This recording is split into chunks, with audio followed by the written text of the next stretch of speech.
Picking up trash, an army of 700 New York City garbage trucks are moving snow and salting streets.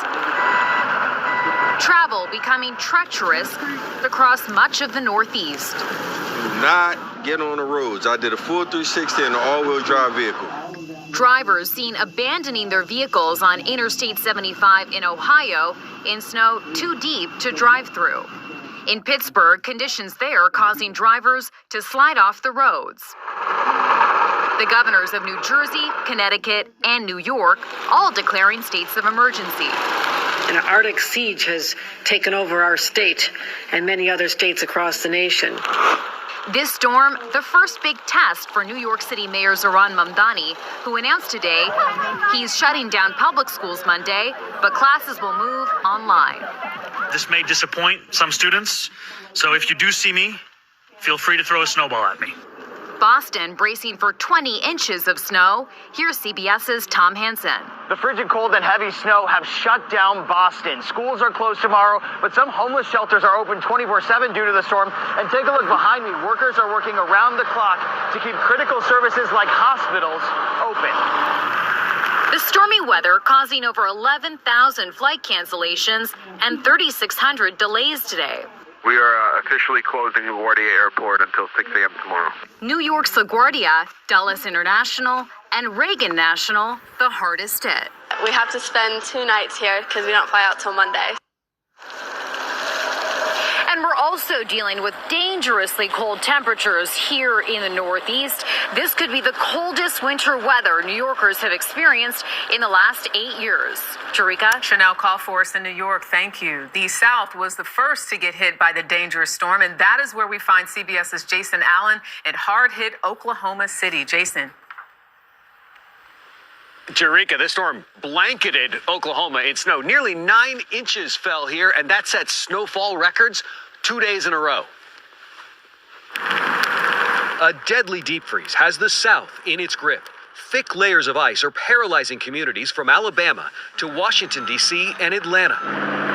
Traffic was temporarily stopped in St. Louis this weekend when a semi-truck split in half, spilling yogurt across the roadway. Oh, look at all that yogurt.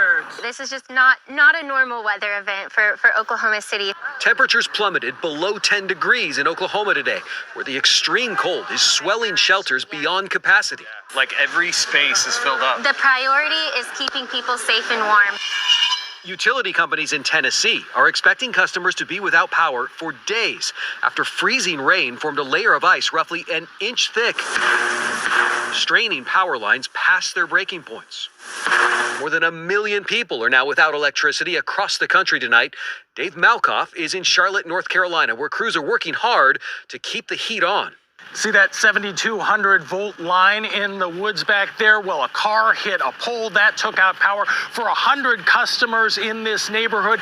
But the majority of the power outages we're seeing are over in the western part of the state, where the same high mountain terrain that locked in Hurricane Helene's winds has done it again in this storm, taking out power for thousands of families who are still in recovery mode.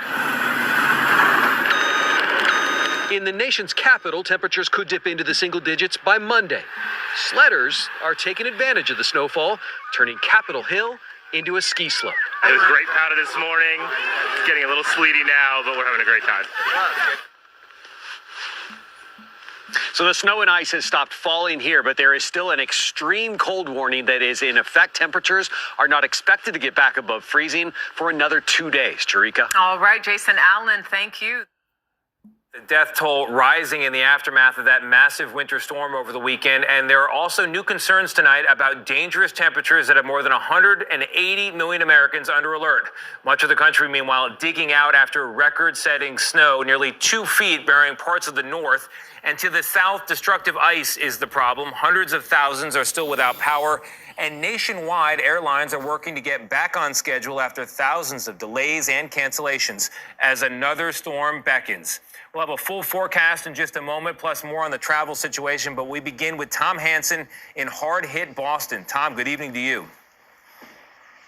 Hey there, Tony. Good evening to you. Well, the snow is still coming down, but the worst is reportedly over for now. So far, we've received about 19 inches, but with temperatures hovering around 18 degrees and a wind chill that makes it feel like it's about 6 degrees, this snow is not going anywhere, meaning all of those massive piles we've been seeing around the city are here to stay. The work week opened up with a winter wallop. Driving snow followed by a blast of below freezing temperatures is responsible for at least 19 deaths across the country. More snow is in the forecast for parts of New England tonight, where some communities have already seen nearly 2 feet. At Boston Common, we found the snow piled shoulder high and the people working to clear a path through it. It keeps me warm. I don't need a coat on because it's tough work trying to shovel all the snow. The work is keeping you warm. The work is keeping me warm, yeah. New York City ferries are navigating past large ice floes covering the Hudson River, while further north, Coast Guard boats were called in to free a barge frozen in place near Barrytown. And this storm brought one of Boston's top 10 biggest snow days ever. Cold weather advisories and extreme cold warnings are also in effect tonight from North Dakota to Florida. And Nicole Valdez is in Nashville, Tennessee. Here in Tennessee, 250,000 people are still enduring frigid temperatures without power, more than any other state. In Nashville and throughout the South, power lines and tree limbs are caked in heavy ice. The University of Mississippi has canceled classes for the week because of damage from the ice storm. We've met several people who've been trapped in their homes for days, unable to navigate the icy roads. How cold is it in your house right now? It's 45 degrees. What are you guys doing to try to stay warm and safe at this point? Lots of blankets. We have a ceramic pot and a candle underneath it to try to slightly stay warm. That's pretty much all we have, so. About 6 inches of snow fell in parts of Tennessee, but it's the extreme cold that's causing real problems. Nashville's mayor is calling for patience as crews work to get the power back on. We are seeing trees continue to fall. Even as crews are getting power restored, limbs and trees are falling on lines again in places, knocking power back out after it's been restored. Tonight, we'll have a wind chill of negative 11 degrees. This Arctic cold is also causing problems at many airports. Chris Van Cleve is at Reagan National. Still plenty of cancellations and most flights are delayed, but planes are moving again. This storm has canceled more than 21,000 flights since Friday, and now investigators are trying to determine if the weather factored into a deadly crash in Maine. We have a passenger aircraft upside down. Haunting radio transmissions during the height of the storm Sunday night. A business jet linked to a Houston law firm crashed during takeoff from Bangor, Maine. Local police say all 6 on board died. The plane came to rest upside down and could be seen smoking after the crash. The NTSB has notified us that they expect to have a team of investigators on site later this afternoon, early evening. Airports from Dallas to Boston have been working around the clock, clearing out snow and ice to try to get people and planes moving again. At Washington's Reagan National Sunday, every flight was canceled. Solia Meckling has been in the terminal since Saturday. We were just hoping to see if we could rebook as fast as possible because we were calling airlines and no one was picking up. But now you're stuck here. Now we're stuck here for 2 days, so. Sad to report she's still stuck in the terminal, hoping to get on a long-delayed flight late tonight. Transportation Secretary Sean Duffy says the FAA doesn't expect things to get back to more or less normal until maybe Wednesday. Tony? It's a long time. Chris, thank you very much. We did a video yesterday.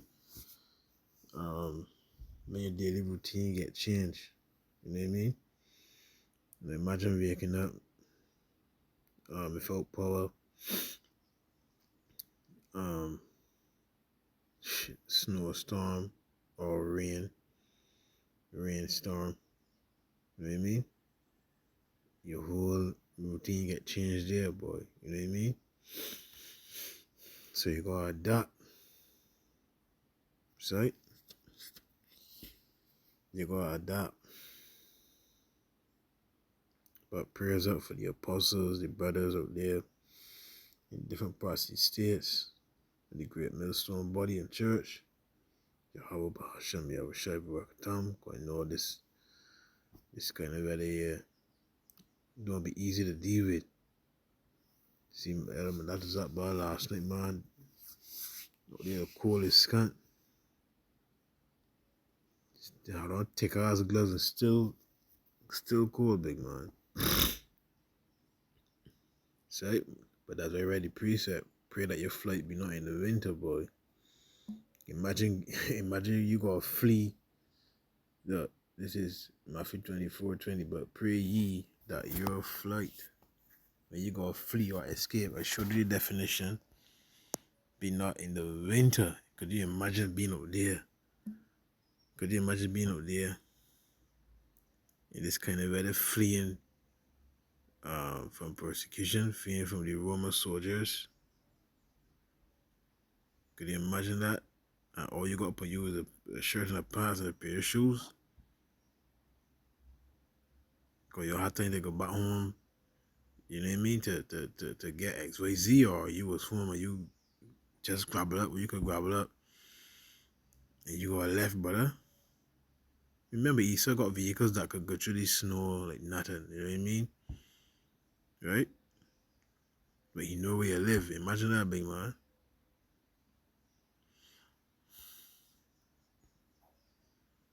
In the winter, sure, the winter means snowstorm, frost, neither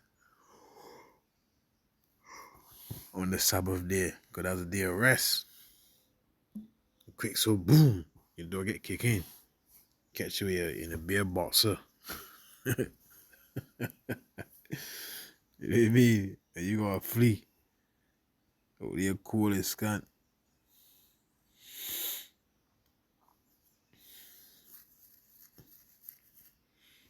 Truly need divine intervention, boy. Anyhow, Yahweh, Bahasham Yahushai, Bahasham Kakodash, Barak, Ha, Bachayar, that's the elect.